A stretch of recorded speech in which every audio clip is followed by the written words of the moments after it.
About a week ago, I was walking home from the gym and I noticed something. Usually I drive home or I get picked up, but that day I was walking home and so was I for the previous few days. But for some reason, as I was walking away from the gym, I looked up and it felt like I was seeing everything for the first time. I was seeing the big picture for the first time. Despite me walking there so many times in my life, it felt like I was seeing everything at once. Not just the cars and the intersection. I was seeing all the giant trees around me, the intricate details, the small plants and flowers. I was seeing the park in front of me, the school to my left. I was seeing the mountains away in the distance and the mountains behind those silhouetted against the sky. I could see the trees on top of those mountains in the distance, and surrounding everything was the blue sky and the rolling clouds. And it was this very strange but beautiful feeling because I had been there so many times and I just was looking at it like it was the first time I was seeing everything. And as I continued on my walk home, I started thinking we do this so much in the physical world where we don't notice the big picture. We look at our feet as we walk and we don't see the beautiful mountains in the distance. We don't see the friendly passerby trying to wave at us. Which got me thinking that we don't only do this in the physical world,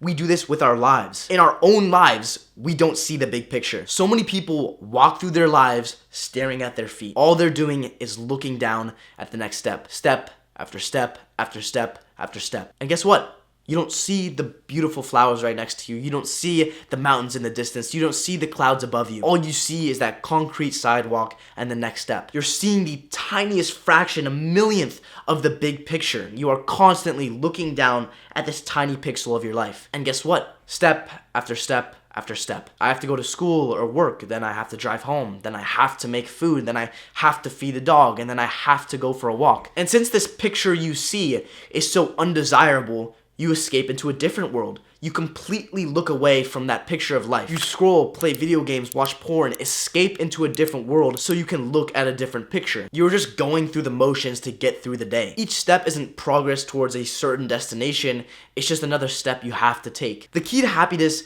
isn't very complicated. You just have to do two things.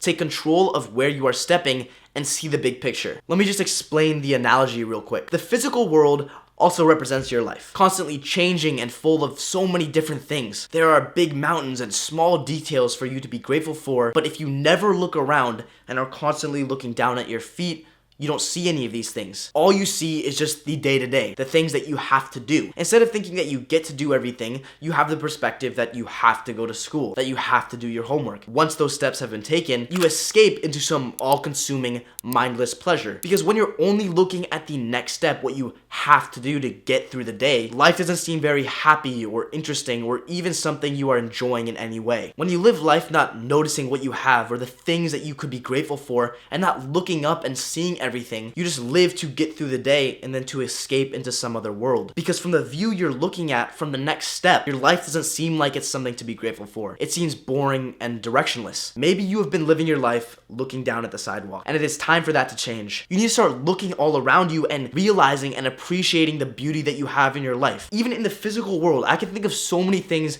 that I'm grateful for in this very room. I have water right here. I have a water cup. I'm able to have clean, fresh water. This is filtered water now. Like, imagine how many people just don't have filtered water. I'm grateful for having this bed right here. Like, look how big, I mean, you can't see the whole thing, but it's a really big, nice, comfortable bed. I sleep in it every night. I'm grateful that I have this computer and this mouse and this camera and that I can just speak to you. Like, look at all these things I can do right now with all this technology that I have. I wouldn't be able to create these videos without it. I'm grateful for you watching this because that means that you are actually learning something and that you want to change. And isn't that great that I can maybe help you do that? See, even right now in my room, I'm looking around, there is so much to be grateful for and appreciate. But I wouldn't notice any of that if I were just thinking, well, yeah, I have to go to school today and then I have to do this and then I'm just gonna go home and play video games. And so when you play video games and you distract yourself, you can never see what you're grateful for. And also when you're just looking at what you have to do, when you're just looking to get through the day, you don't notice these things. It's all about the perspective that you take. Feeling sorry for yourself is never going to serve you. Appreciating all the things around you in your life, that is what is going to make you happy. It always will. There are some incredible stories of people in terrible situations, in war zones, in concentration camps, and they remained grateful. They had an attitude that served them. While I was scripting this video, I remembered a story from Stephen Covey's book, 7 Habits of Highly Effective People. And he talked about this man named Viktor Franco, who was placed in a concentration camp in Nazi Germany. But despite everything he was going through,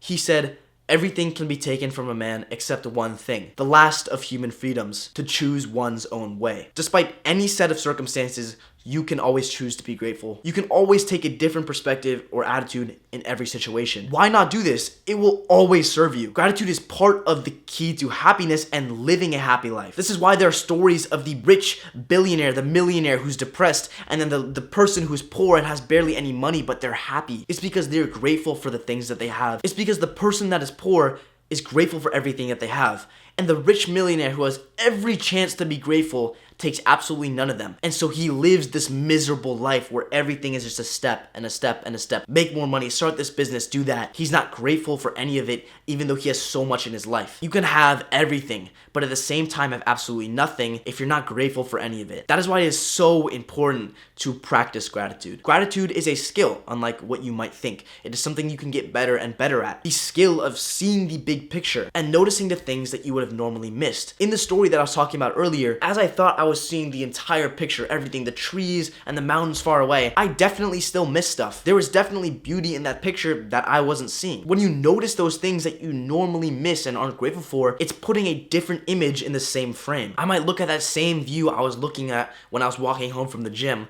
but I could see a totally different picture if I just noticed the things that I hadn't noticed before. You do have to go to school and make money and work, but you also get to do those things. You get to go to school, you get to work. You think that you have to go on a run to lose weight. But think about this, you have the ability to run. You get to go outside in nature in a safe enough place where you can just run around and not worry about anything bad happening. Be grateful that you don't have any conditions or diseases that stop you from running or exercising. Imagine the 80-year-old you who's old and decrepit and has, aching bones and can't run anymore, barely can even walk. How much would that version of you pay to be able to run again? And you can just do it right now. There might be things that you have to do, but they are also a privilege that you get to do. It's all about perspective, bro. It's all about how you look at a situation. You can be happy in the worst of situations and circumstances. I know it sounds privileged, coming from me, who looks like I'm just in this comfortable room, I have all these things. It doesn't matter what you have or where you are. You can still be happier than someone who has everything, even if it seems like you have nothing. That's the power of gratitude. Because if you truly are in the worst of circumstances,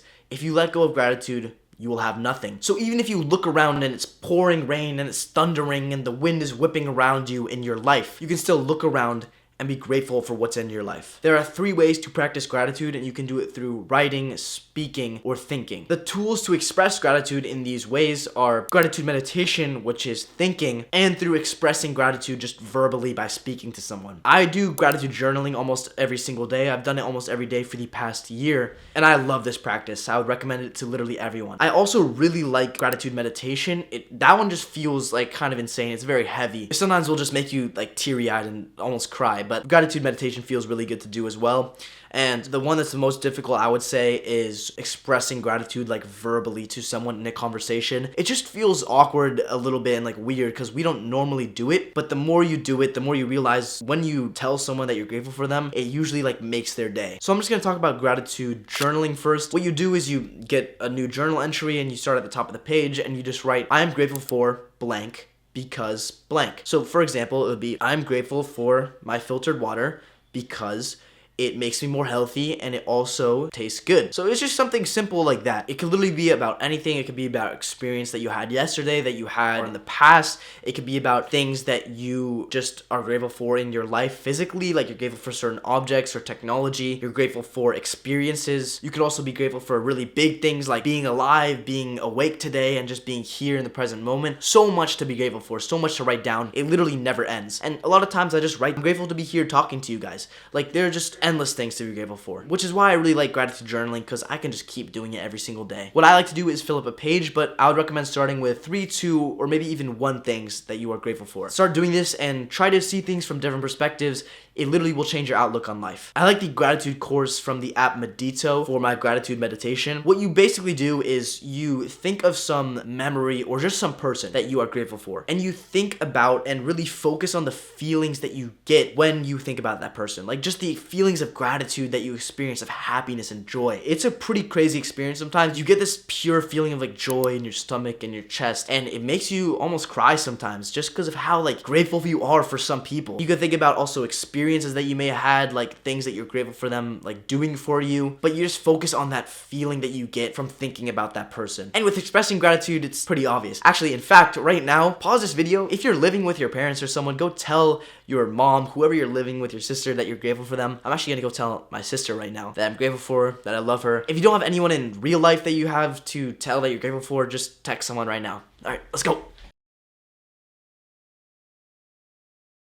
Yes, sir. There we go. But gratitude is only half the key to happiness. A while ago, I was listening to the Huberman Lab podcast, the first episode of the guest series with Dr. Paul Conti, all about mental health. You can go listen to that episode. I've linked it in the description. He goes way more into depth than I do about these topics. But when I was hearing this from him, it makes so much sense now. Practicing and experiencing gratitude for me, it just makes me so happy. But a huge part of my life is like this chasing goals, changing my life, taking action to change the course of my life. Like being in control, expressing and exercising agency. I have this internal locus of control. A lot of people have an external locus of control. They think circumstances and conditions control their life and that they can't do anything about it. But I believe that I have a certain level of control over everything that happens to me. I love setting goals and relying on myself and believing that I can take action and make change, positive change in this world by exercising my agency. I have control over where I step. And I also love making these videos and chasing my goals and trying to help the lives of others because I know I can make a difference in this world. Going back to the analogy, this is like realizing you don't have to follow the sidewalk. You don't just have to go wherever the sidewalk takes you. You have control over where you step next and the direction you are going in. You don't have to listen to anyone else. You can move in the direction that you want to go. Once you believe that, once you believe you have that level of control, that you have that internal locus of control, then you can actually start to find your direction. Where am I going? Because before you're just following the sidewalk, going through it the day, going through the motions. But when you have that belief that you can go wherever you want, you now have to pick that destination that you want to go. You should begin with the end in mind. Because when you start walking in a direction, you should know that you want to get to a certain destination. But how do you actually find that direction? Well, for one, you have to start thinking about what are the areas of your life that really matter to you. If I were to tell you that in 3 months from now, you were to suddenly die, what would become important to you? What areas of your life would you give up? Which ones would you start caring about? But also, what things would you regret doing? But more importantly, what would you regret not doing in your life? Probably spending a lot of time on your family and your relationships, on the things that you really do care about. And you'd probably regret not pursuing the career that you really wanted, your passion. Would you still spend your time scrolling and playing video games? Probably not. Like I said, the time will be spent with the people you care about, thinking about the things that you could have done, friends that you could have surrounded yourself with, the goals you could have achieved. And the truth is, we don't know how much time we have left. Start living your life like you might not be here in 3 months. You will suddenly start acting much more differently than you do now. Obviously, think and learn and plan for the long term, right? You want your health and longevity and your knowledge to be constantly growing. But when you start thinking like that, your time, your family, your relationships,